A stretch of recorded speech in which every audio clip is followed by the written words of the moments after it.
Eu, no último ano,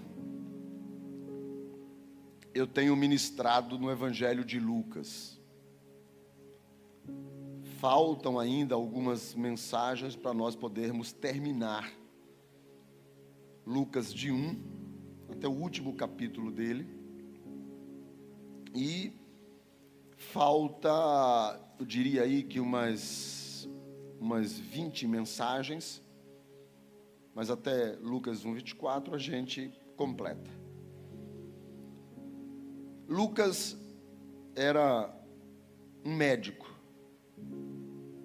Paulo, em Colossenses 4:4, vai chamá-lo de médico amado. Ele tinha uma capacidade intelectual fantástica. Um médico, escritor, historiador. Ele não foi apóstolo, mas ele que escreveu Atos dos Apóstolos e o Evangelho de Lucas. E como historiador, o seu livro tinha um objetivo principal. Ele precisava declarar que Jesus Cristo é o Salvador, mas não somente dos judeus. Ele é Salvador de todos. Talvez não somente por ele caminhar com Paulo, mas ele também ter uma cultura fora do judaísmo, uma cultura helenista. Ele sabia que Jesus é muito mais do que o grupo de judeus que estavam em Jerusalém depois da ascensão de Jesus.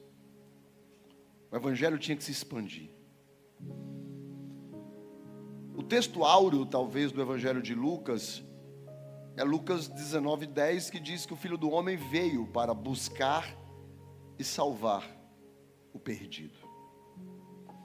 Essa era a visão de Lucas, escrever sobre salvação. Mas nenhum outro evangelista dos 4 evangelhos escreveu tanto sobre oração como Lucas. É o livro que tem mais instrução sobre vida com Deus e oração, mais do que Mateus, do que Marcos e do que João. Lucas fala mais de oração do que os 3 outros evangelistas. Lucas capítulo 11, dos versículos de 1 a 4, Jesus está orando. E um dos discípulos diz assim: Senhor, o Senhor pode nos ensinar a orar? E Jesus ensina a oração do Pai Nosso. Logo depois da oração do Pai Nosso, Jesus conta uma parábola, que é a parábola do amigo importuno, que é sobre oração. Jesus fala sobre a importunação, sobre você bater na porta, você não desistir. É sobre a importunação da fé. E dos versos de número 9 a 13 do Evangelho de Lucas, do capítulo 11, Jesus vai dar várias instruções sobre oração. Ele fala sobre pedir e dar-se-vos-á, batei e abre-se-vos-á. Ele fala sobre a persistência, sobre a fé, sobre a prioridade no que você vai pedir, a sua relação com o Espírito Santo.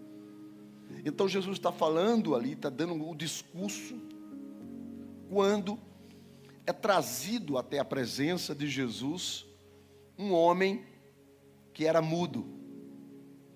Mudo, segundo Lucas, porque Mateus e Marcos trazem também o mesmo episódio. Marcos vai dizer que além de mudo era surdo, e Mateus vai dizer que era cego. Então eles trazem um homem mudo, surdo e cego à presença de Jesus. E Jesus expulsa o demônio que estava naquele homem. Ele não cura o homem, ele expulsa um demônio. E quando ele expulsa o demônio, o homem começa a ver, ouvir e falar.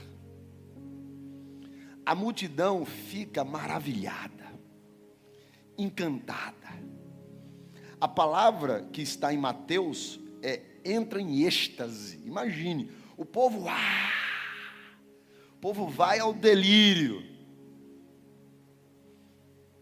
Quando isso acontece, havia uns fariseus próximos que estavam ali. E entre eles sugerem, em seu burburinho, em sua fofoca, ali entre eles, que Jesus expulsou aquele demônio, mas fez isso pelo poder de Beelzebu. E ele diz, é o maioral dos demônios. Quer ver essa história? Vamos ler o texto. Lucas capítulo de número 11, versículo de número 14. Vamos ver o texto. Lucas 11, 14. De outra feita, estava Jesus expelindo um demônio que era mudo. Lucas vai dizer que ele era só mudo. Aconteceu que ao sair o demônio, o mudo passou a falar. As multidões se admiravam. Mas alguns dentre eles diziam, ora, ele expele os demônios pelo poder de Beelzebu, que é o maioral dos demônios. Outros, observe que é um segundo grupo, tentando, pediam que ele fizesse sinais no céu, o sinal do céu. 17. Sabendo ele o que lhes passava pelo Espírito, disse-lhe, todo reino dividido contra si mesmo ficará deserto, e casa sobre casa cairá. Se também Satanás estiver dividido contra si mesmo, como subsistirá o seu reino? Isto porque dizeis que eu expulso os demônios por Beelzebu. 19. E se eu expulso os demônios por Beelzebu, por quem os expulsa os vossos filhos? Por isso eles mesmos serão os vossos juízes. Não se preocupe que eu vou explicar tudinho. Verso 20. Se porém eu expulso os demônios pelo dedo de Deus, certamente é chegado o reino de Deus sobre vós. Quando o valente bem armado guarda a sua própria casa, ficam em segurança todos os seus bens. Sobrevindo, porém, um mais valente do que ele, vence-o, tira-lhe a armadura em que confiava e lhe divide os despojos. 23. Quem não é por mim, é contra mim, e quem comigo não ajunta, espalha. Esses versículos do 14 ao 23 apresenta a história que aconteceu. Mas até o verso de número 54 é tudo dentro, focado de um versículo chave. Um único versículo chave. Esse versículo, ele explica do verso 14 até o verso 54. Quando Jesus expulsa o demônio, o homem começa a falar, ver, ouvir. A multidão entra em êxtase. Então um grupo vai dizer que Jesus está fazendo isso sobre o poder de Beelzebu. Quem é Beelzebu? Beelzebu é uma palavra filisteia. Os filisteus tinham uma divindade que estava acima de todas as divindades. Se chamava Beelzebu. Na verdade, é uma outra pronúncia. Esse Beelzebu era o senhor das alturas, o que estava acima de todos os demônios, ou acima de todos os deuses. Ele governava o mundo espiritual. O governo do mundo espiritual estava sobre ele. Ele era o chefe das potestades espirituais. No grego, a palavra Beelzebu significa senhor da casa. Ou seja, é a voz que comanda, é a voz que manda. Mas no hebraico, em 2 Reis, capítulo 1, verso 2, a palavra Beuzebu já aparece. Baal Zebude, que significa Senhor das moscas, o Senhor dos insetos, o Senhor da podridão. Os judeus entendiam que ele era o chefe dos demônios, e o cristianismo, pelo fato de Jesus dizer que Satanás não divide o seu reino, coloca Beuzebu como o próprio Satanás.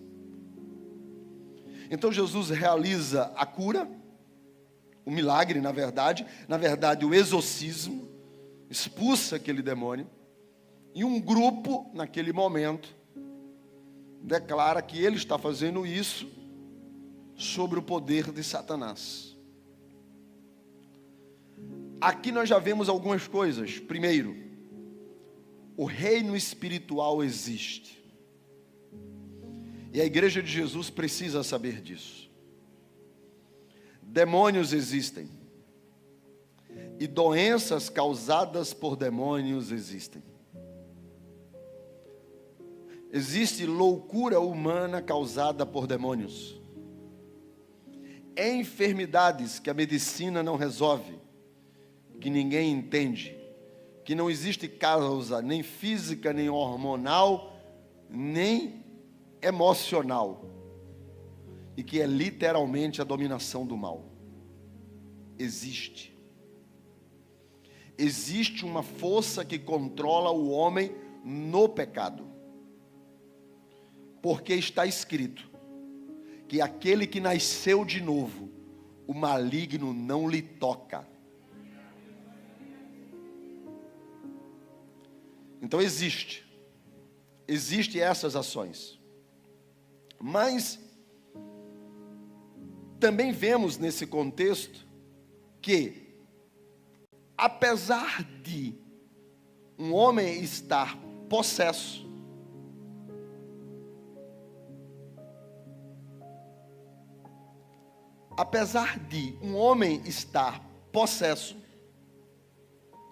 Jesus entra na história e o homem é liberto.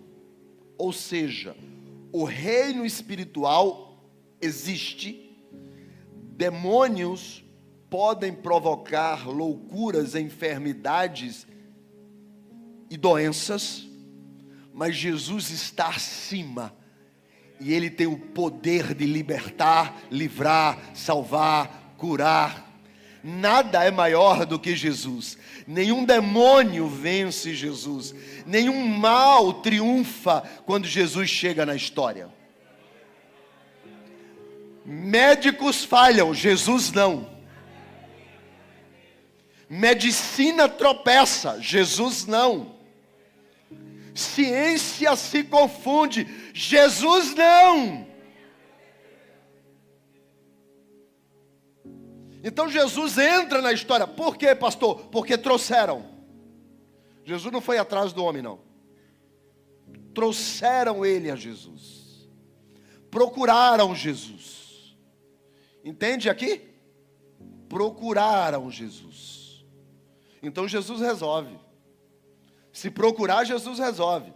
É como nos versículos anteriores. Se bater, abre. Se pedir, ele dá. Se chamar, ele vem. Entende? Então Jesus expulsa o demônio. E o povo diz assim: ele está possuído. Isso daí é obra do diabo. Mas tem um segundo grupo, verso de número 16, que diz assim: prova, faz alguma coisa, faz um sinal no céu, mostra quem tu és. Eles não acusam Jesus. Não parece que está do lado contrário. Parece até que está a favor, mas parece. É mais ou menos assim: já que estamos contigo, dá prova, mostra, faz o que eu estou mandando, faz o que eu estou pedindo. É mais ou menos o seguinte: é gente querendo mandar em Deus. Eles queriam que Jesus fizesse como Elias, fogo do céu, ou Josué, que parou o sol e a lua. Faz uma coisa grande, para a gente ser crente aqui no Senhor. O verso de número 17 vai dizer assim: sabendo ele o que se lhe passava pelo Espírito. E observe que esse Espírito aí é com letra minúscula, porque Espírito na Bíblia com letra maiúscula aponta para o Espírito Santo. Espírito com letra minúscula na Bíblia significa a intenção do coração. Então Jesus, sabendo a intenção do coração do homem, porque ninguém esconde nada de Jesus, escute, ninguém fica escondido por muito tempo. Ninguém engana a verdade por muito tempo. Chega uma hora que estoura. Então Jesus, sabendo o que passava, a intenção do coração, qual o propósito, então Jesus, no verso 18, decide.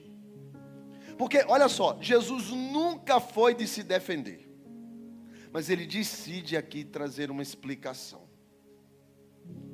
Jesus precisa explicar como é que funciona. E ele diz assim: todo reino dividido contra si mesmo ficará deserto. Casa sobre casa cairá. Todas as vezes que Jesus falou para as multidões ou debateu com os fariseus, ele usou a Bíblia, o Antigo Testamento, que era a Bíblia que ele lia. Todas as vezes ele usou textos bíblicos, inclusive até mesmo quando ele foi levado ao deserto para ser tentado pelo diabo, e o diabo usou a Bíblia, ele refutou com as Escrituras. Jesus sempre usou a Bíblia para poder aplicar o seu ensino. Mas neste caso, esse texto não tem a ver com a Bíblia. O Antigo Testamento, a Bíblia que ele lia, em todo o texto, Jesus não cita nenhuma escritura e nenhum profeta. Sabe o que é que Jesus usa aqui? A lógica, o bom senso, o poder da análise. Porque, irmãos, existem algumas coisas que são óbvias. Não precisa de você receber uma revelação. Não precisa de você ter um gabinete de 2 horas com um pastor. Não precisa você, sabe, não precisa de teologia. Existem algumas coisas que são racionais, lógicas, óbvias, e é o que Jesus vai usar. Jesus vai usar a lógica. Ele vai dizer mais ou menos assim: gente, deixa eu dizer uma coisa para vocês. Todos nós estamos sempre conectados por uma mesma causa, uma mesma fé, um mesmo pensamento, um mesmo objetivo, uma mesma ideia. Se a gente briga, se a gente divide, todo mundo perde. A Bíblia, na linguagem de hoje, usa nação e família, porque reino ali, a ideia de reino, de uma cidade cercada, que um homem governa, e onde tem súditos ali. E ele vai dizer casa sobre casa. A Bíblia, na linguagem de hoje, vai falar sobre família. Jesus, então, está dizendo o seguinte, é mais ou menos assim: eu e a pastora Leonor, a gente decide, nós temos um propósito em comum quando nós começamos a nossa vida e a nossa jornada. Ter 2 filhos, não é? Lindos, porque meu pai sempre dizia para mim: meu filho, quer fazer filho bonito? Arrume uma mulher bonita, porque se depender de você, não sai. Então, quando eu me casei com ela, já estava no acordo. Vamos fazer 2 meninos bonitos. Vieram, graças a Deus. Ainda bem que puxaram a ela. Então, a gente tem um propósito de vida. Se a gente decide se separar, dividir, irmão, ninguém ganha. Todo mundo perde. Perde os filhos, perde eu, perde ela, perde o propósito, todo mundo perde. Por isso que Jesus está dizendo, briga não leva a lugar algum. 2 nações entram em guerra. As 2 têm morte dos 2 lados, prejuízo dos 2 lados, perca dos 2 lados. Dinheiro investido, jogado pelo ralo em bala, em drone, em míssil, dos 2 lados. Mortes, destruição, edifícios, cidades destruídas, dos 2 lados. Não existe vitorioso em guerra. Então Jesus está dizendo, um reino que entra em guerra, que se divide, ele fica deserto. Éremo, deserto, sem tesouros, aniquilado, despojado, vazio, seco. E quando Jesus usa a expressão de casa sobre casa, ele também está falando dessa ideia de uma cidade fortificada, como era nos dias lá. Então ele está dizendo o seguinte, tudo rui, tudo desmorona, tudo destrói. Quando aqueles que estão dentro da cidade decidem brigar entre eles, é mais ou menos assim, quando os que estão dentro da cidade decidem brigar entre eles, sabe quem sai vitorioso? O inimigo. O que estava fora da cidade. O que estava fora da cidade é que tem, quando os que estão dentro brigam, o que está fora ganha. É isso que Jesus está dizendo. E é aí onde ele vai chegar no ponto, dizer assim, você está entendendo que esse tipo de guerra, ele não leva a lugar algum. É por isso, ele está usando a lógica, veja bem. Ele fala, é por isso que Satanás não expulsa demônio. Porque o reino dividido, se Satanás dividir o reino dele, acaba. As trevas não lutam contra as trevas. Isso é lógica, precisa de teologia. Demônio não expulsa demônio para enganar a gente. Porque quais são as armas do reino das trevas? Confusão, intriga, traição, injustiça, fofoca, mentira, prisão, adultério, promiscuidade, morte, maldade. Tudo isso são as armas do reino das trevas. Então eles não podem combater isso, porque se combater eles acabam. Eles não vão de encontro a eles mesmos. Aí quando Jesus diz do verso seguinte, que diz o seguinte, ele diz o seguinte, no verso 19. Por isso, como é que os vossos filhos expulsam os demônios? Jesus ainda está usando a lógica.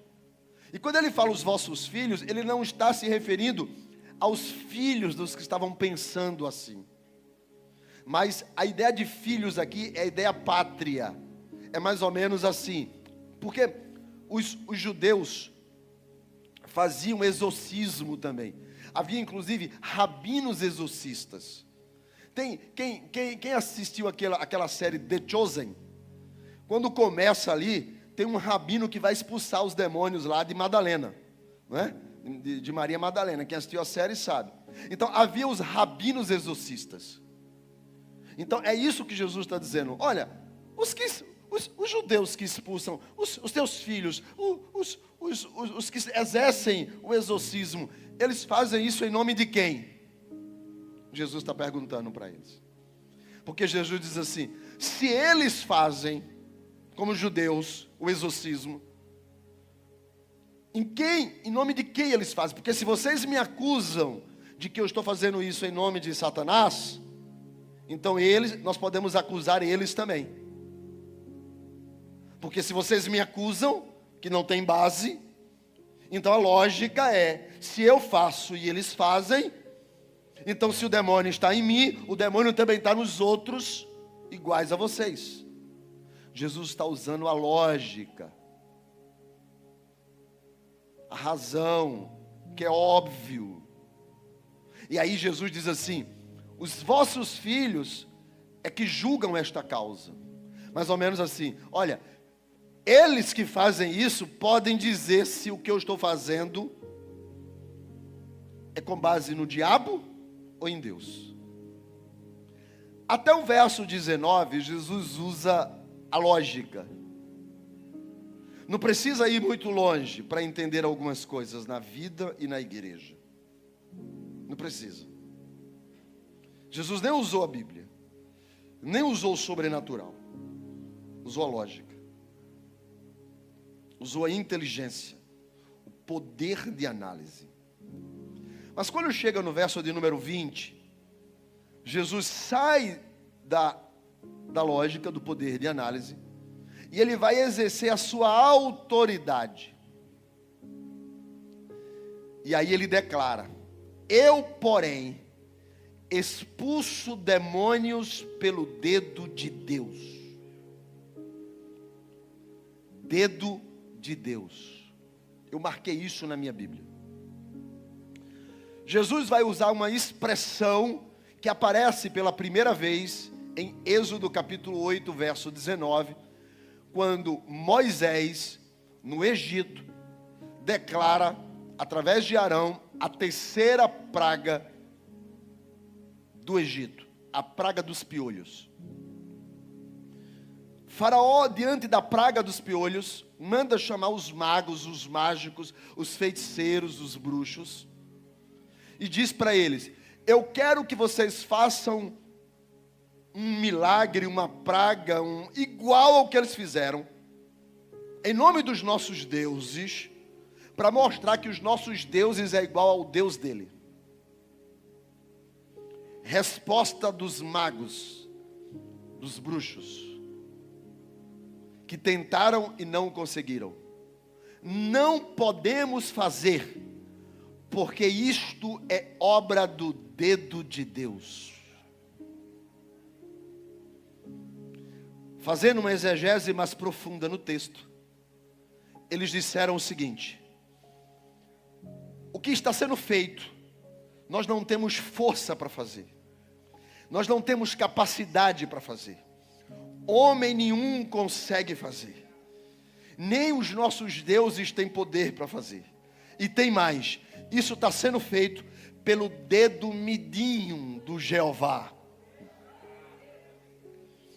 É mais ou menos assim: 1 tonelada, 200 demônios tentam levantar, não consegue. Deus vem com o dedo midinho, pega assim e faz assim. Então a ideia de dedo de Deus na mente dos fariseus era o poder que não consegue ser equiparado, o poder que não consegue ser imitado, o poder que não consegue ser copiado, o poder que não consegue ser igualado, o poder que age sobre tudo e sobre todos. Não existe doença, não existe demônio, não existe inferno, não existe dificuldade, não existe empecilho, não existe adversidade, não existe doença, não existe capeta do inferno que possa agir, porque Jesus age pelo poder do dedo de Deus. Jesus disse: olha só o que eu tenho para vocês. Só isso aqui. Não é sobre ficar doente, é sobre um Deus que cura. Não é sobre perder a condição financeira, é sobre um Deus que abre portas. Não é sobre o demônio cirandar, é sobre um Deus que tem poder sobre qualquer entidade potestade. Então Jesus diz assim: sabe como é que eu faço? Como? Com o dedo de Deus. Só que quando Jesus diz isso, Jesus não está querendo humilhar os outros. Jesus nunca foi disso. Ele não está querendo diminuir os seus opositores. Ele não está querendo trazer glória humana. Filipenses vai dizer que ele esvaziou-se da glória. Não é o objetivo de Jesus. Então, qual é o objetivo de Jesus? O próprio versículo diz: eu faço isso, expulso demônios, pelo dedo de Deus. Por quê? Certamente é chegado o reino de Deus sobre vós. Coloca o texto santo. O reino de Deus sobre vós. Jesus está dizendo: sabe por que que eu opero? Sabe por que que eu liberto? Sabe por que que eu venho com o dedo de Deus? Porque eu quero que a graça do Senhor chegue sobre vocês. Eu quero que a bondade de Deus chegue sobre vocês. Que o reino de Deus venha sobre vocês. Eu faço isso não é para glória minha. Não preciso. O Pai me conhece. Eu faço isso não é para humilhar vocês. Eu faço isso não é para brigar com vocês. Eu faço isso para que o reino de Deus, a soberania, a graça, o poder, o amor, venha sobre vocês. Para que homens presos sejam libertos. Para que o sofrimento encontre cura. Para que a dor na alma encontre graça. Para que a luta da vida encontre força para vencer. Para que os vícios sejam quebrados. Para que a mente seja dominada pelo Senhor. Para que o controle do diabo, eu pise na cabeça dele. Sabe por que que ele tem poder? Ele tem poder para curar você. Sabe para que ele tem poder? Para que a graça do Espírito venha sobre a sua vida. Sabe para que ele tem poder? Para que aconteça como aconteceu comigo na mesa de cirurgia, que o médico foi olhar, disse: não tem mais nada no coração dele. O que aconteceu? O Espírito de Deus que curou. O poder do dedo de Deus. E ele foi lá e realizou um milagre. Hoje pela manhã, algumas pessoas estavam aqui, um pai e uma mãe, trouxe uma filha. Ela já tinha tentado várias vezes, mas inúmeras vezes, e ela não conseguiu. Um dia no culto de manhã, nós estávamos ainda falando de Meode, quando Deus me usou, e ela sentiu que algo aconteceu. Uau! Ela sentiu que naquele momento o dedo de Deus estava agindo.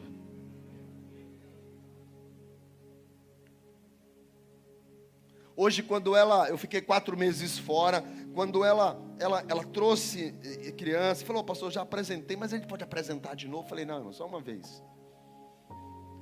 E ela disse assim: pastor, ela é saudável. Porque não é somente o fato de eu não poder ter, é o fato dela ser completamente saudável.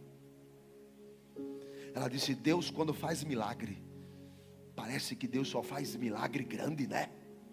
Eu disse: é verdade.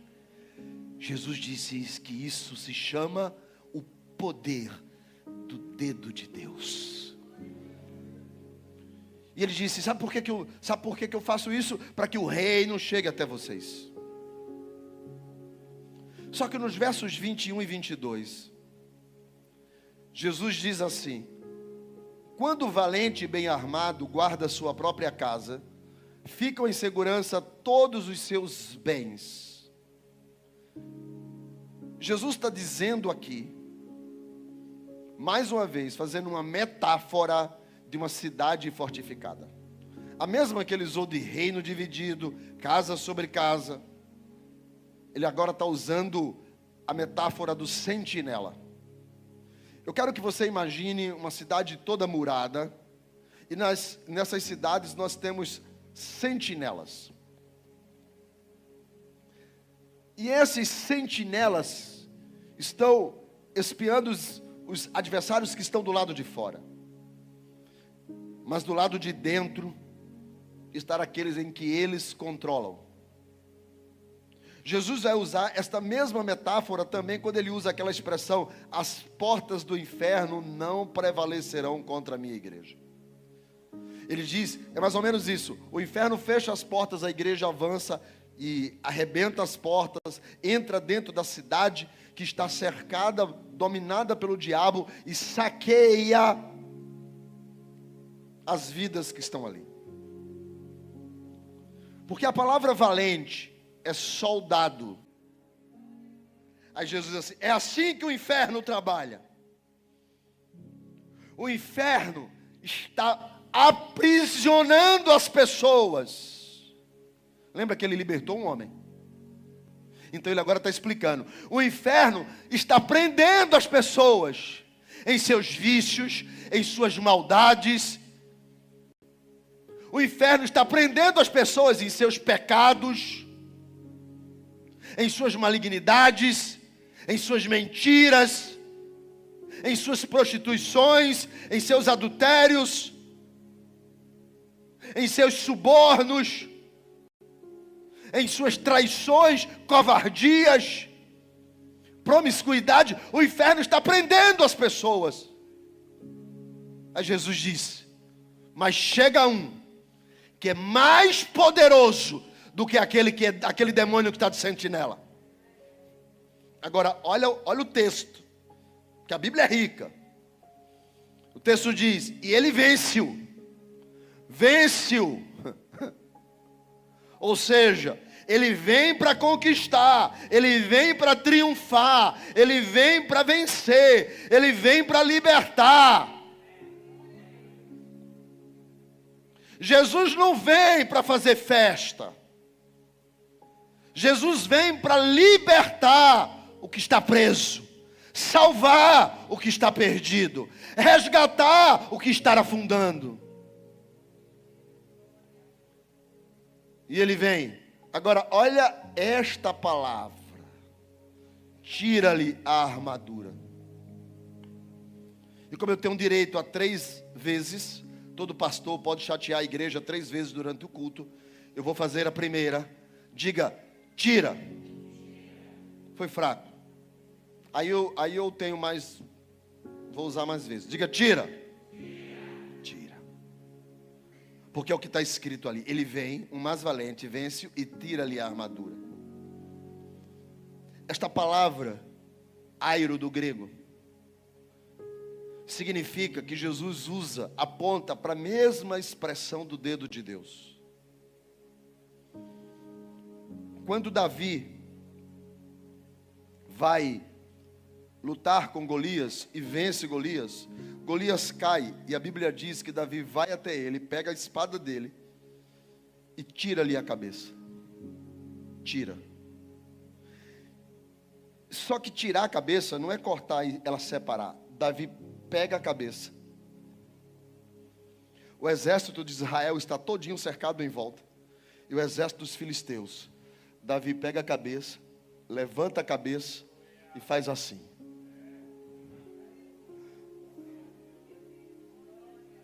O povo, só o Senhor é Deus.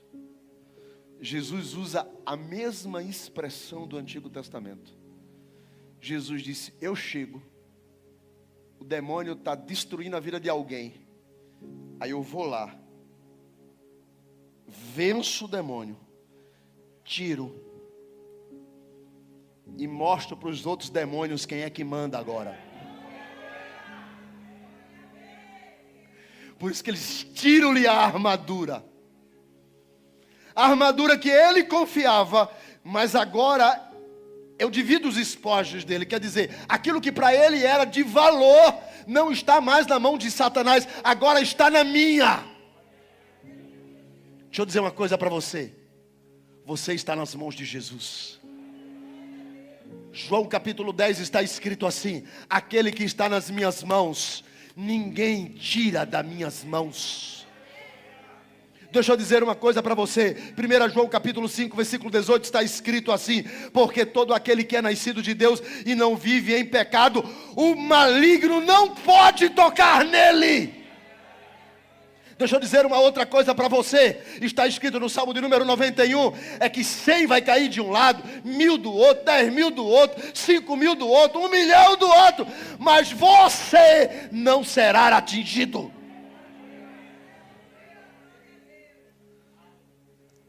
Agora presta atenção.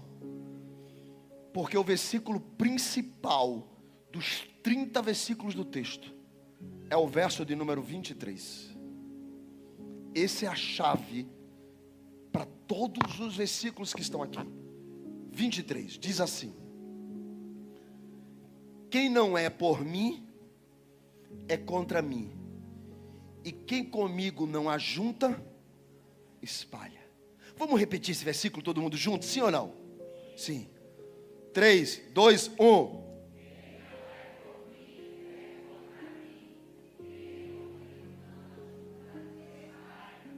Sabe o que é que Jesus está dizendo para os fariseus que disseram que ele estava expulsando o demônio pelo poder de Satanás? Jesus está dizendo assim: só existe dois lados. Ou você está na igreja, ou está no mundo. Ou você está a serviço do diabo, ou está servindo a Jesus. Ou você está no reino das trevas, ou você está no reino da luz. Ou quem que governa é Satanás, ou quem que governa é o reino de Deus. Não existe meio termo. Quando eu estava pregando essa mensagem, porque a primeira pessoa que ouve a minha pregação é a pastora Leonor. Ela sobe na biblioteca para levar um café, e eu começo a conversar com ela na mensagem. E ela diz: filho, isso é muito duro. Eu digo: mas está na Bíblia. Ou vocês só querem que eu diga: abra a mão para receber?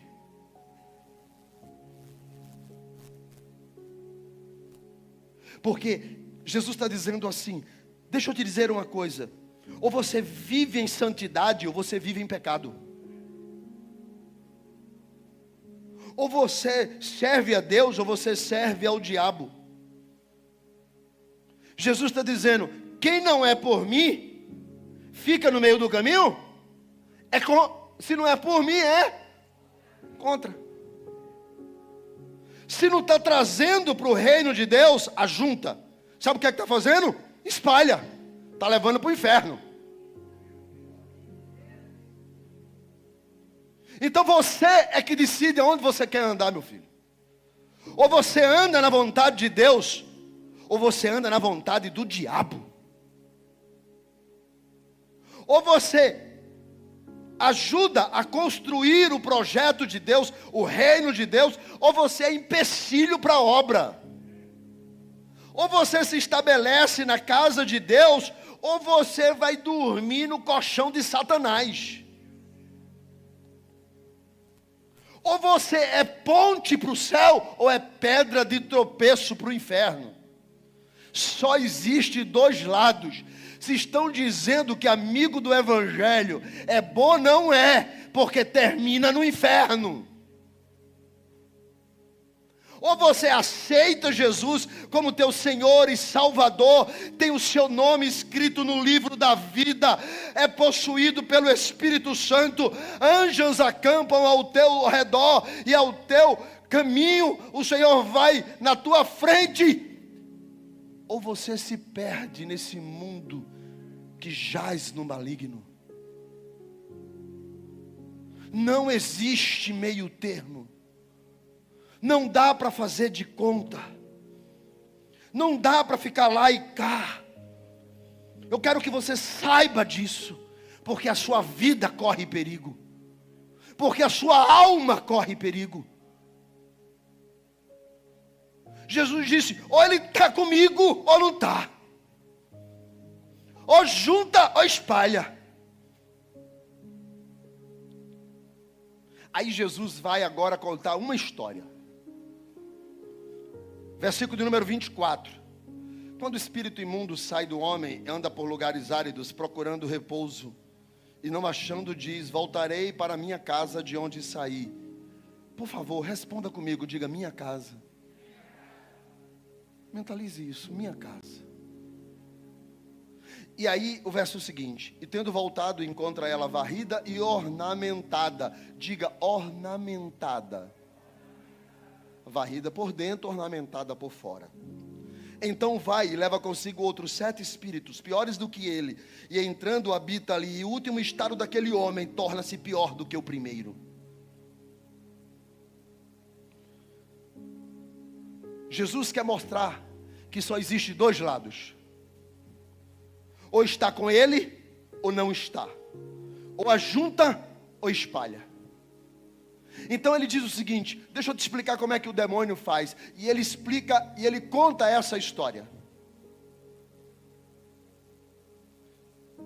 Porque tem muita gente que acredita que isso daqui é mais ou menos assim. Jesus entra, aí o demônio sai. Aí o demônio volta. Aí Jesus sai e o demônio entra. Aí outro dia o cara vem para o culto, chora, eu quero Jesus. Aí o demônio sai, aí Jesus entra. Aí o cara se desvia de novo, aí Jesus sai, o demônio entra. Aí fica, entra e sai, entra e sai, entra e sai. Olha o que aqui diz o texto. O espírito imundo, o demônio, ele diz, esta casa é minha. Quem manda sou eu, na tua vida, por isso tu está perturbado.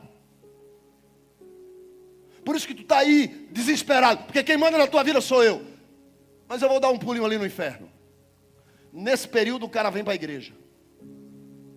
Mas, aí ele arruma a casa. Os 30 palavrão vira 2. Ele melhora a maneira. Paz do Senhor, irmão, paz do Senhor, santo. Aí agora só ouve música gospel. Ah, Jesus. Aí ele está ouvindo. Dizimista. Tomou um banho. Fez membresia. E aí chega o demônio, que diz, a casa é minha.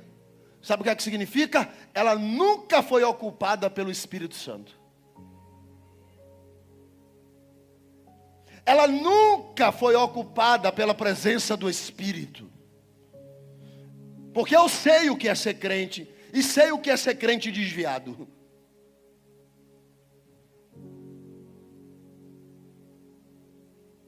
Porque há 30 anos atrás eu era um desviado. Então eu sei o que é ser um desviado crente. Que o Espírito Santo está lá, eu sei o que é. Triste comigo, pecando, mas eu sei o que é ser crente desviado. Porque não tem essa, escreve o nome no livro da vida. Aí o cara sai, apaga. Aí o cara volta, escreve de novo. Aí o cara volta, apaga. Que é isso? Onde está a segurança da salvação? Pastor, então uma vez salvo, salvo para sempre? Sim. Mas se verdadeiramente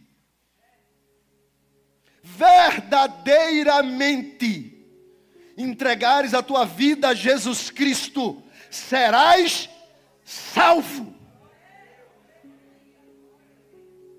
Não é fazer ornamentação da casa. O cara está ali, ó. Jesus diz assim, o demônio entra. Diz assim, a casa é minha. Mas ele encontra ela varrida, ornamentada. A palavra do grego é pintada por fora, arrumada por fora, decorada por fora. Colocou vasos de flores por fora. Então Jesus está dizendo para os fariseus que estão ouvindo, tem aqueles que são a meu favor, tem os que são do contra, e tem uns que é só a casa decorada. Aí o demônio volta. Então assim, oxi, a igreja deu uma arrumada nessa casa, mas continua desocupada. Vou ali chamar 7 amigos. E traz 7 demônios, e o texto diz, piores do que ele. E os demônios vêm. Aí o demônio diz assim: rapaz, ele agora está com esse negócio aí o tempo todo, aí de Jesus para lá, Jesus para cá. A música não é mais aquela, desce na garrafa, come, pega, toma cachorra. Não tem mais essa música. Então vamos voltar com elas. E aí agora é droga, é vício, é promiscuidade. O estado daquele homem é pior do que o primeiro. Mas a casa nunca foi ocupada pelo Espírito. Porque não tem temor. Porque não teme. Porque não sonha com os céus. Porque não ama Jesus. Porque não prega o Evangelho. Porque não tem desejo de oração. Porque não é controlado pelo Espírito. Porque vive em uma bancarrota cheia de problema. O maligno toca, o maligno acorda, o maligno inferniza, o maligno atrapalha. Deixa eu te dizer uma coisa. Esta noite Jesus está dizendo: vem para o meu lado. Vem para o meu lado. Vem para o meu lado. Vem para o meu lado.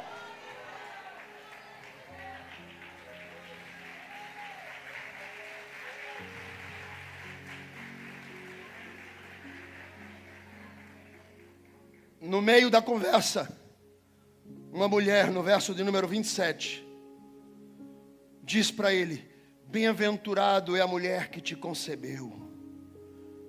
Bem-aventurados são os seios que o Senhor foi amamentado. Jesus olha para a mulher e fala: babona. Não preciso disso. Quer ser feliz? Bem-aventurado não é a mulher que me concebeu. Quer ser feliz? Ouve a minha palavra e guarda ela. Quer ser feliz? Atenta para a minha palavra e guarda ela.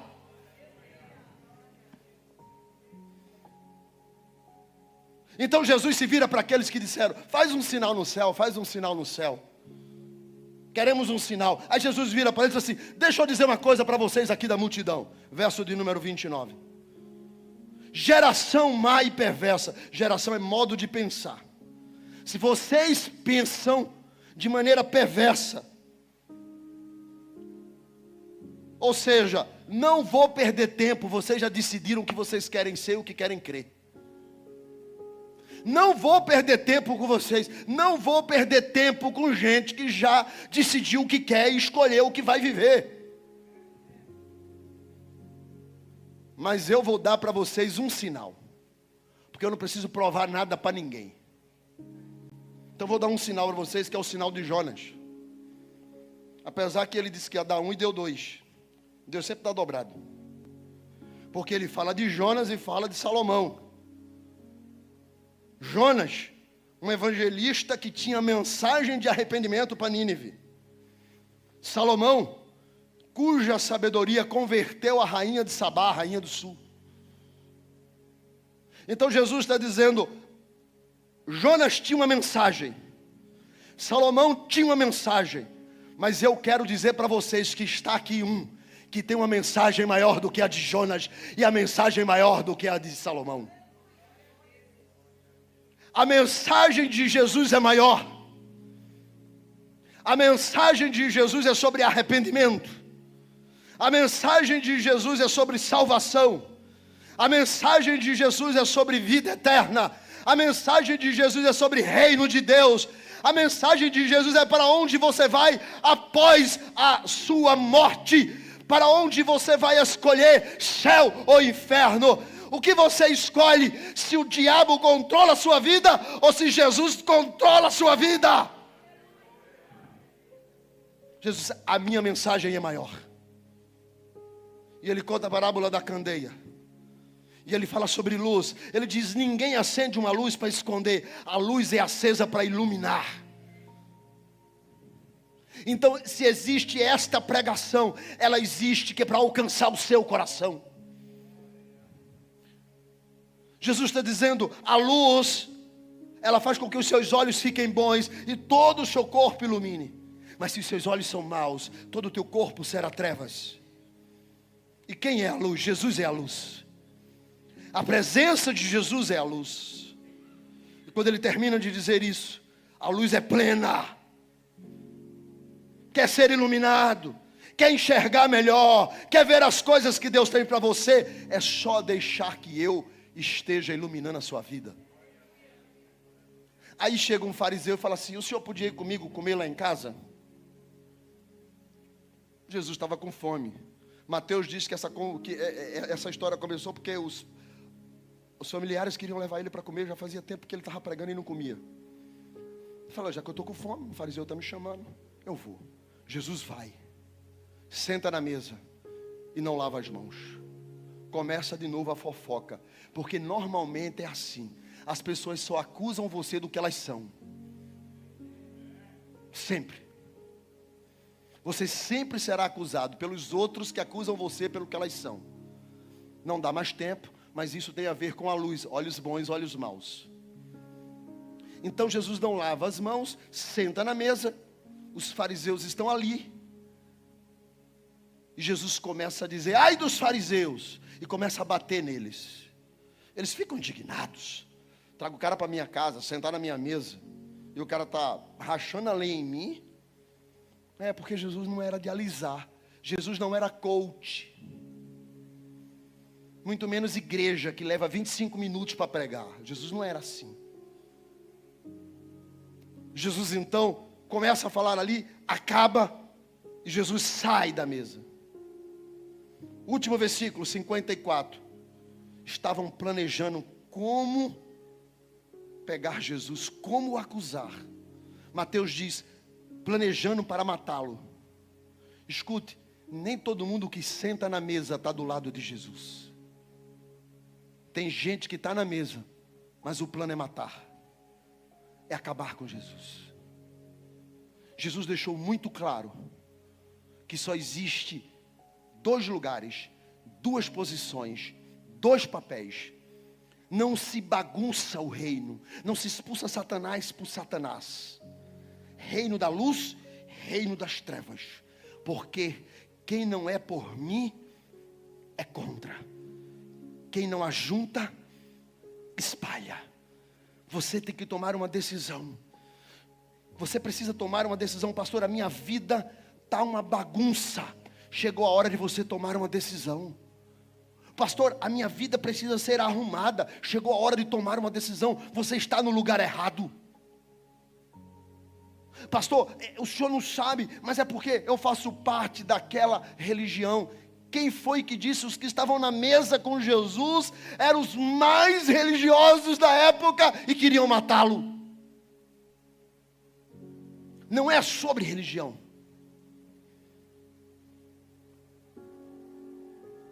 Os rabinos exorcistas expulsavam demônios. Não é sobre expulsar demônios.